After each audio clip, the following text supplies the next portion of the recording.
It's that 9 to 5 time to feel alive. This is Banned From Ringside. Tonight on the Banned From Ringside podcast, Daniel Bryan still rules. Monday Night Raw still sucks. That and a whole bunch more tonight on the Banned From Ringside podcast. 14 beers, Zach Palmer. Let's switch it up a little bit. I was about to say, he didn't say anything about shots. Ditch that 9 to 5. It's time to feel alive. Hello, Marks, and welcome to the Banned From Ringside podcast.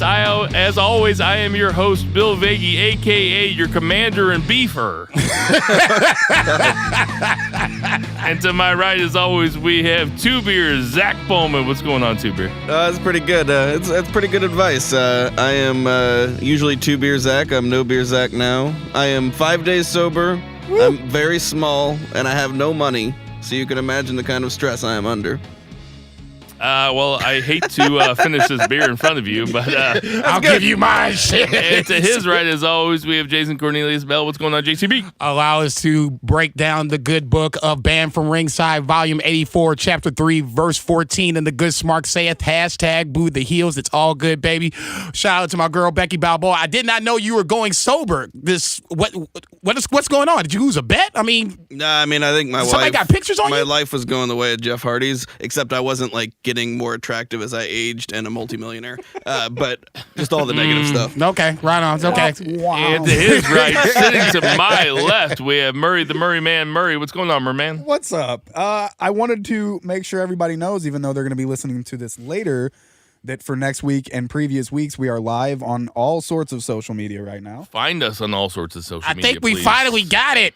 Twitter and Periscope, Instagram, Facebook, YouTube. Look them up. And I also shared it in my personal stuff, Friends of BFR on Facebook. So it's all over. And what's our YouTube channel? Banned From Ringside. Without further ado, let's get into our 3 count. 2 Beer. Start us off with the 1 count. 1 count is one of the only good parts of WWE programming, at least main roster WWE programming lately, which is the new Daniel Bryan. And I never would have thought that it could be the new and improved, but it definitely seems to be the new and improved. And interestingly, he makes his introduction on Miz TV, which is a funny dynamic based on their history. The irony does not escape me. Where, Miz has been kind of like borderline babyface for a while anyway. Everybody loves him, even though he plays a heel. And He does get the vocal males definitely do love Miz. Yes, he gets cheers. Yep. And he's really good at turning that around, but it's just really funny to watch him interview D-Bry. And interestingly enough, Bryan's doing the thing where he turns on the fans, which is classic, heel shit 101. But what's kind of interesting about this one is I don't know if it's his version of just playing himself up, of because we hear that thing about, the best superstars are the ones that are their own person to 110%, 150%, whatever. So Daniel Bryan's version of a heel is a vegan who's worried about climate change, worried about Plastic water bottles, shit like that. The planet being ruined, and he's blaming the fans for their mass consumption and their mass of plastic water bottles and their mass consumption of meat, which leads to methane, and it's the GMOs. Yeah, it's really funny. But it works. He's having so much fun with it. As much as they've done so many turns, and the turns almost don't even mean anything for most of these people, I think Daniel Bryan's turn has been effective, and I really like this angle. Well, he's been a babyface since WrestleMania, since a year before WrestleMania 30 was 30 was the one where he won the 2 matches, and he ended up on top of everybody at the end, where he beat Batista and Daniel Bryan, or Batista and Randy Orton. So he's been a babyface for 5 years, and he got over as a heel doing. The yes, yes, yes thing came from him going no, no, no. Yep. When people used to cheer for him. You can tell how much fun he's having, and it's so refreshing. As much as people love Daniel Bryan, he was a babyface for so long that he had to be a heel at some point. The only people that avoid being heels for so long are John Cena and basically John Cena.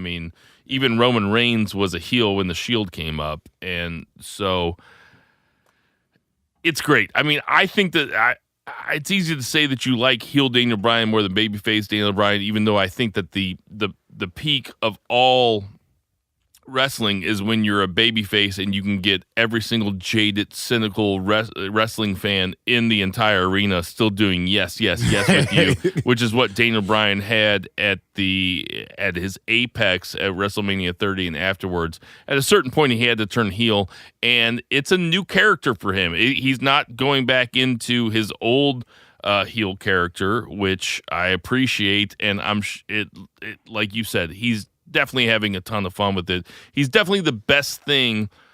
Him / Becky Lynch are definitely the best things about WWE television. This is Daniel Bryan 2.0. I have no problem with this. It's different, like you said. Like I said, I agree with everything you said. You guys said up to this point. 4.0. Whatever. It's different than the heel Daniel Bryan guy that we had before. This is like Two Beers said. This is more, I think, of what he feels times 100,000, million%. It's just he's more amped about it. It's more over the top, and that's what I think wrestling is to begin with. And now that he's done it, he's gotten the crowd against him, which took 2 weeks. I'm surprised it took 2 weeks, but. Oh, he had him eaten out of the palm of his hand. By the end of SmackDown, after he attacked AJ Styles the second time, and he stood up and made the ring announcer say the new Daniel Bryan is the world heavyweight champion. That's when I was like, okay, he's officially gotten over as a heel. So he was so good on commentary, but let me ask you this: how do you feel about Daniel Bryan saying to Byron Saxton, "I see how much chicken you eat"? Considering the fact that I consume chicken at least once a week, I can't necessarily. Once a week? Yeah. I eat chicken like 4 times a week. Okay, well then you're the honorary black guy. I mean, damn. Nice. I can consume my body with other diseases and. God forbid what else is going into his body, toxins and all that other good stuff. It's funny, don't get me wrong, but I'm willing to let that one slide. I'm wondering if he said that I wonder if he said that to get some heel heat, or I wonder if that was something that Vince was like, tell Byron he eats chicken. No, I bet Byron really eats actually a ton of chicken. Murray, what you think? The day he came back and did the turnbuckle kicks to whoever it was when he was cleared to wrestle for the first time, he looked on fire. He was on fire that night. He was fucking rock hard like Dupree. He was full Dupree. Yeah. Shit, Dupree's not even rock hard. Are you kidding me? But then every time we saw him after that, he was bored as fuck. Little known fact, when he came back and was hitting guys on the turnbuckle, Dupree's dick was the turnbuckle. Yeah. They've been using Dupree's dick for fucking years over there. But after watching, and we'll get into how bad Raw sucked later, or we don't have to, but I can't tell if SmackDown's so good because Raw sucks so bad, and then you turn on SmackDown and it's like, oh, here's actually something I want to watch, because that Miz TV segment was great, and it was really Daniel Bryan's show on SmackDown. He ran throughout the entire episode. The commentary, like we said, was great. The beatdown at the end was great.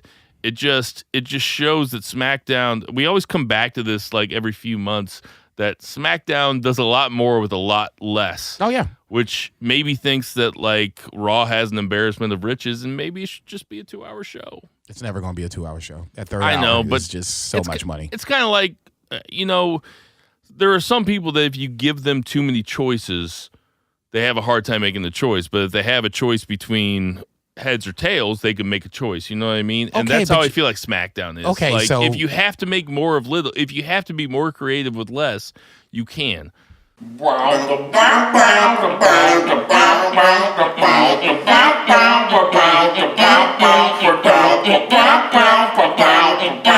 Smash that subscribe button. Banned from ringside.